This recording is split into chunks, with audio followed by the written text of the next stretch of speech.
Le Bouddha a atteint l'illumination. Sans smartphone. Il y a 2500 ans, un homme a tout abandonné pour comprendre la souffrance humaine. Siddhartha Gautama, un prince, a quitté son palais, déterminé à trouver un sens à la vie.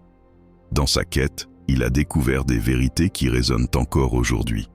Cette recherche l'a mené à un moment clé, la méditation. En s'asseyant sous un arbre, il a plongé dans un état de conscience que peu de gens expérimentent.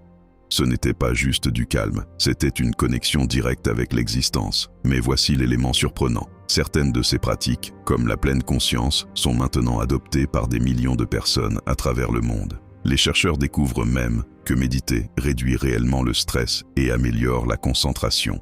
Le monde moderne est bruyant, distrayant. Pourtant, ces pratiques millénaires se révèlent être des antidotes puissants. Refuser cette sagesse, c'est passer à côté d'un trésor inestimable. En l'espace de quelques semaines de méditation régulière, la clarté mentale et l'apaisement émotionnel peuvent transformer une vie. Certains témoignages parlent même de guérison émotionnelle profonde. La surprise continue. Ces enseignements influencent des leaders, des entreprises et des écoles. Des programmes de mindfulness émergent partout, prouvant que le passé et le présent sont interconnectés. Ce que Bouddha a découvert n'est pas un simple folklore. C'est une méthode éprouvée pour vivre pleinement. Ce qui est marquant, c'est la simplicité des enseignements. Les vérités qui nous ont été révélées restent accessibles à tous.